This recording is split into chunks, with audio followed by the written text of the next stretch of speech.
नमस्कार, आप देख रहे हैं अमरउजाला.com और मैं हूं आपके साथ डिम्पल सिरोही। भारतीय जनता पार्टी ने पर्दे के राम अरुण गोविल को मेरठ हापुड़ लोकसभा सीट से प्रत्याशी बनाया है। दूसरे चरण का जो मतदान है वो हो चुका है और उसके अगले ही दिन अरुण गोविल मुंबई रवाना हो गए। इसे लेकर शहर भर में चर्चाएं हैं। वहीं रविवार को मुंबई पहुंचते ही उन्होंने एक्स पर एक ऐसा ट्वीट किया जिसने सियासी हलचल मचा दी है। उन्होंने अपने ट्वीट में क्या लिखा, ये मैं आपको पढ़कर बता देती हूँ। उन्होंने लिखा कि जब किसी का दोहरा चरित्र सामने आता है तो स्वयं पर सबसे ज्यादा क्रोध आता है कि हमने कैसे आंख बंद करके एक इंसान पर भरोसा किया। जय श्री राम। आखिर उन्होंने इस ट्वीट को पोस्ट करने के तुरंत बाद ही डिलीट भी कर दिया, लेकिन उन्होंने बिना नाम लिए किस संबंध में ये बात कही है, किस पर उन्होंने तंज कसा है, ये तो वही जान सकते हैं। लेकिन इसके सियासी मायने निकाले जा रहे हैं। विपक्ष भी इस पर निशाना साध रहा है। आखिर क्या वजह हो सकती है, क्यों उन्होंने ऐसा ट्वीट किया और उसे बाद में डिलीट कर दिया? इस संबंध में मेरे साथ मौजूद हैं हमारे वरिष्ठ पत्रकार राजकुमार सैनी जी। हम उनसे जानेंगे कि उनका इस पर क्या कहना है।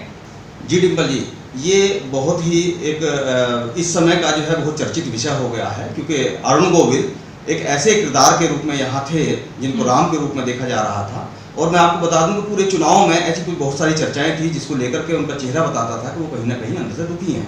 जिस दिन मतदान हो रहा था वो मुझे किठौर विधानसभा क्षेत्र का एक कस्बा पड़ता है खरखोदा, वहां पर मेरी मुलाकात हुई तो उनके चेहरे पर मतलब मतदान हो रहा था और वो मतलब उस तरीके का उस दिन उनको खुशी का एहसास होना चाहिए था, लेकिन उनके चेहरे पर कतई खुशी नहीं थी। और उनके साथ में मात्र एक व्यक्ति जो भारतीय जनता पार्टी के एक व्यक्ति ही उनके साथ गाड़ी में बैठे हुए थे।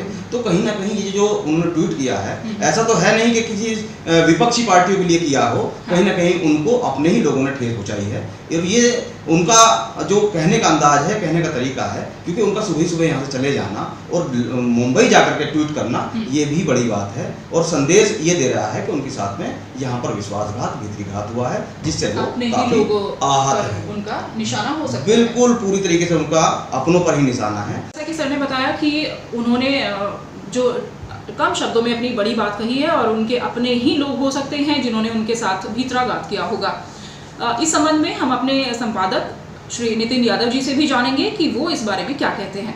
देखिए, अरुण गोविल के इस ट्वीट के कई मायने हो सकते हैं भी।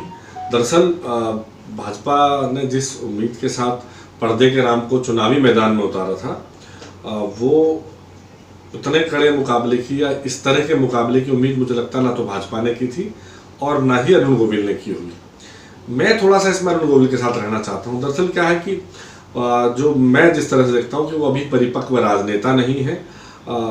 अक्सर जो लोग राजनेता नहीं होते दिल से थोड़े संवेदनशील होते हैं, नेताओं को तो फिर भी बातों को घुमाने का, अपने अंदर के गुस्से का, दर्द को, दुख को संभालने के हुनर आते हैं। आप देखिए कि उनके जो बयान आए, उनसे जब पूछा गया कि मेरठ के मुद्दे क्या हैं, उन्होंने एक सामान्य इंसान की तरह बोला कि अरे अभी तो मैं आया हूँ, मेरा शहर है, मुद्दे में जान जाऊँगा। लेकिन अगर आपको यही सवाल आप किसी नेता से पूछे होते तो हो सकता है नेता बिना जाने भी तमाम मुद्दों पे उन सब पे बात कर रहे होते।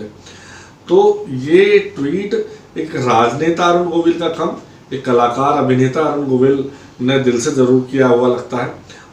चूँकि जब वो यहाँ टिकट उनको हुआ था तब भी तमाम तरह के शुबहा थे, संदेह था कि संगठन से लेके तमाम और बड़े लोग, नेता, हालांकि उनके साथ दिखाई दिए सब, तमाम बड़े चेहरे देखेंगे तो उनके रोड शो में उन सब में उनके साथ दिखे हैं। भाजपा ने यहाँ किसी तरह का इस तरह का मैसेज नहीं दिया कि अंदर भीतरघात है या अंदर खाने लोग खुश नहीं है। ऐसा माना गया कि अंदर से खुश नहीं है। बहुत सारे कई सारे नेताओं को लेकर चर्चाएं रही कि खुश नहीं है, लेकिन भाजपा के नेताओं ने सामने से और उनके साथ उनके रोड शो में पूरी ताकत साथ उनके साथ खड़ा होना दिखाया।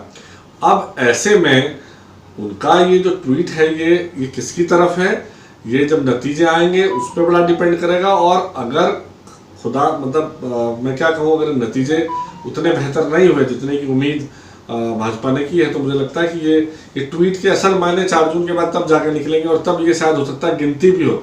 अभी से जब से ट्वीट आया है पिछले 24 घंटे में, तभी भाजपा में ये चेहरे ढूंढे जाने लगे हैं, लोगों में कयास लगने लगे हैं, विपक्ष के लोग भी कयास लगा रहे हैं, वो फला लोग हो सकते हैं, ये लोग हो सकते हैं।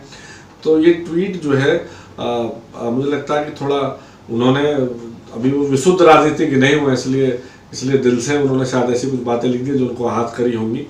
उनके अगले ही दिन चले जाने को लेकर भी तमाम सवाल थे। उस पर भी मेरा मानना यही है कि अगर वो शायद परिपक्व राजनेता होते तो संभव है कि 1-2 दिन रुक के कार्यकर्ताओं से मिल के और राजनीति की बातें करके सबको समझा के 2 दिन बाद चले जाते। तमाम सवाल हैं पर्दे के राम के मेरठ के चुनावी सफर को लेके। संभव है कि भाजपा ये सीट जीत भी सकती है, लेकिन इस ट्वीट ने इस पे भी कयास लगवा दिए। ऐसा भी कहीं ना कहीं एक धड़ा कह रहा है कि कहीं ऐसा ना हो कि उनको अभी से बहुत कड़े मुकाबले का या कुछ भी होने का अंदेशा हो गया, तो पहले से ही उन्होंने ऐसा लिख दिया है। लेकिन ये बात जरूर है कि 4 जून को जब नतीजे आएंगे तो ये ट्वीट दोबारा से सामने आएगा।